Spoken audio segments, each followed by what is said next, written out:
Fridays with Frank Fiore. Frank, how are you? And you know what? We just keep talking technology. And I love topics like this. Yeah, this is very interesting book that the people have there. I've never looked at technology in that way, so it's going to be a very Yeah, interesting discussion. absolutely. Our guest is Allen Batteau, the author of Tools, Totems, Totalities, the modern construction of Hegemonic. How are you, sir? And thanks for stopping by. And it's interesting, Alan, when we were talking about starting out the conversation, is basically how I was talking about creating anything I want with AI. And that opens up a lot of can of worms, right, in technology these days, isn't it? Well, let me give you a thought about AI, because one view of AI is it stands for artificial ignorance. The philosophers have said nothing is freer than the human mind, but if we limit our thinking to what can be put in a machine, we're ignoring much else out there. So AI, for solving certain kinds of problems, AI is wonderful, but for writing poetry, it's terrible. Well, I agree with you unless you put the best poetry in there and tell them to maybe edit it a little bit or make it a little bit more interesting. But yeah, that I'll agree with that. Agree with that point. But when you define technology, Alan, how would you define technology? Okay, that's an excellent question. Uh, the concept of technology has been with us only a couple of hundred years. Uh, Humans, of course, have been using tools for thousands of years, Yep. but the first the first widespread usage of the term technology was Jacob Bigelow's Principles of Technology, published in 1829, almost 200 years ago, at the outset of the Industrial Revolution. Before this, techne, craft skill, and logos were separate callings. Okay. Techne was the province of illiterate craftsmen, whereas logos was the authority of the written word, and used more by priests and scholars. Okay, so what Bill, excuse me, what Bill, excuse me a second. Mm-hmm. What Bigelow did was bring these two together and created both new practicalities for the written word, but also new possibilities for invention of technique. Yeah, and that's key. That what was happening. Go ahead, Frank, with your question. That was interesting. Many years ago, I was doing a presentation uh, to a group of teachers, instructors. They were talking about the future of technology. And one of the professors says, "Well, can you define technology? What's the definition of technology?" I said, "Well, everything that's created after you were born." It's not, well, yeah, that makes sense. But I'd like to know a little bit more about. It says that you people really kind of dissected the technology and what the benefits were, and versus uh, the end results that weren't benefits. So can you give us an example? What put my ears up was the wording about one of them was a border wall. And that was very interesting. I'd like to know why you think a border wall fits into your analysis as with technology, expecting one thing and getting another. Perfect question. I have written that the border wall is a Maginot Line. Uh, you remember the Maginot Line, which Yeah. separates Belgium from France, and the Germans simply went around it. Okay, and most illegal immigrants in the United States have simply overstayed their visas. They don't go across the border. They just come here and they enter legally. Okay, so a border wall is not going to do anything about that issue. Okay, the issue of immigration and illegal immigration is really a complex issue, and it's kind of devolved into kind of culture wars that we like to fight, but the border wall is not going to solve the problem. It's kind of simply a monument to here's how great we are. Oh, you think it failed to keep Yes, people out? yes. Okay, because if you overstay your visa, the border wall is not going to keep you out. I mean, Yeah. that's absolutely true, but how many people are going to be overstaying their visa if we're more organized? Well, okay, see, you put your finger on the issue. If we are more organized, in other words, that's not a technological solution, that's a political and social solution. And really, we need to, here in the United States, become more organized, become more conversant about the whole issue of immigration. Yeah.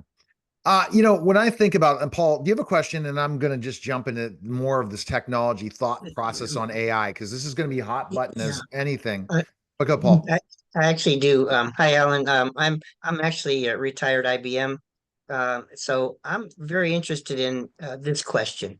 Does a technology have to be profitable to be enveloped into our society? Sort of thing. Do you know Well, what I mean? yeah, okay, I understand your question. And the kind of economy, see, that's not a technological question, that's a social question. The kind of economy that we have today dictates that things should be profitable to be long lasting.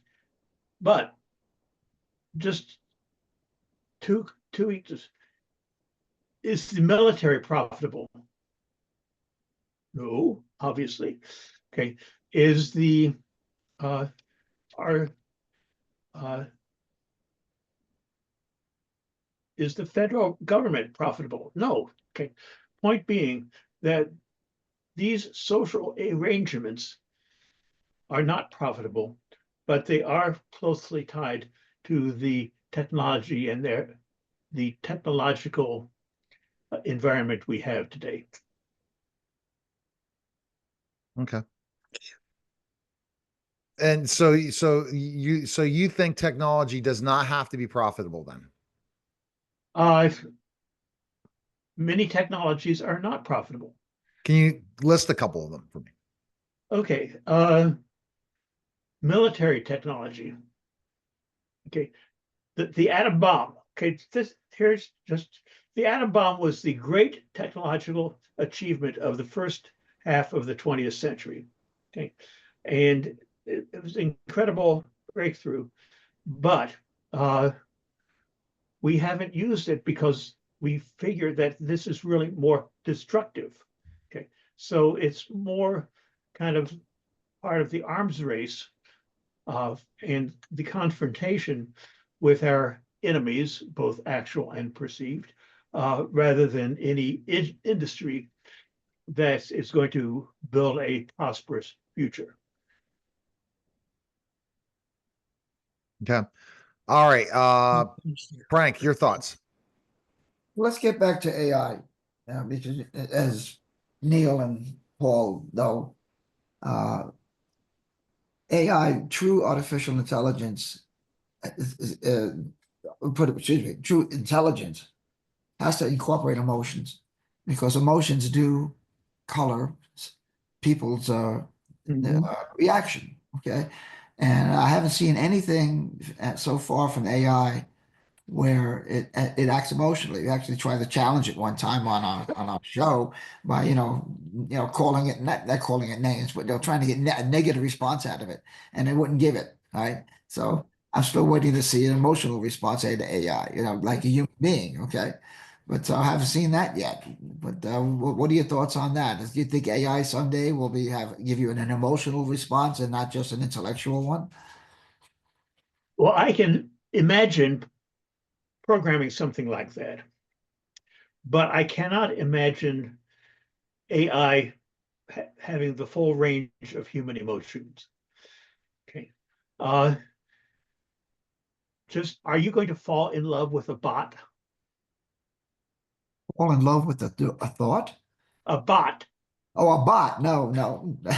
um, That's happening, by the way, but no, the answer is a robot, maybe potentially, what people were developing. But you're right. Okay. And basically the people, choosing my words carefully, the people in your life that mean something to you, you want them to be real people, not bots. Right. Okay. All right. So it makes you think. What do you? So your thoughts on AI? When do you see singularity happening, Alan? Can you clarify the question a little bit? When do you see singularity that we'll be able to have conversations with AI and back and forth conversation, and they'll be able to think as well as we think? I don't think it'll quite ever happen. Okay, because humans, live breathing Homo sapiens, are kind of the most creative things in the world. Okay, and yes, we have AI which can process all kinds of information, but the singularity of kind of humans being replaced by bots and AI is not going to happen. Okay, because we, meaning you and me, humans, are always more creative than machines. And that's so that will be a debate for another time in another place because I believe it will be singularity in about 5 years. Some people are saying earlier than that. And a lot of people are banking on this, and it'll be with Neuralink and putting it in your brain. There'll be humans and robotics at the same time with intelligence, where a lot of humans will have AI in their brains in some sort of way. So there really won't be a singularity. There'll be better technology, Neuralink and things like that, in that nature moving forward. So I agree with you in the fact of creativity. No one's going to stop someone's creativity. AI can't. But singularity, that could be for another conversation. Alan, I want you to just kind of, for our listeners and viewers out there, kind of give us why we should buy your book. Can you give us that? Uh, Basically, I want people. Oh, okay. Let me just say, I had a career as an engineer. I worked in systems engineering for a long time. I had contracts both with the military and with the private sector, and we did systems engineering. So I have some knowledge of some firsthand knowledge of the whole technological world. Okay, and what the reason to answer your question is I think we need to have a more critical, choose my words carefully, we need to have a more critical perspective on technology so that we understand what it what's limit opportunities are and what its limitations are. Okay, that developing a critical perspective on technology is really very important today because we have this love affair with technology. I'm choosing my words carefully. We have this love affair with technology, okay, and we expect it to solve all sorts of problems, often problems that are beyond technology. Yeah. All right. Now, please give us a summary of why we should buy your book. Okay, to really understand in a larger perspective what the opportunities and limitations of technology are. Let me just kind of go through my title: tools, totems, and totalities. Tools, obviously, humans have been using tools for millions of years. Totems are signifiers of identity, okay? And totalities are world-defining systems. And until we really have a critical perspective on technology, we are often in denial about its negatives. Its negatives, including new ways of killing millions of people, new tribalism, a breakdown in society. Just kind of one illustration. There's been a lot of commentary on how the culture wars and the tribalism of our society are increasing. Okay, and if you do a little bit of research, you find out that this is kind of contemporaneous with the growth of the internet. The internet, which was supposed to bring society together, really is breaking us apart.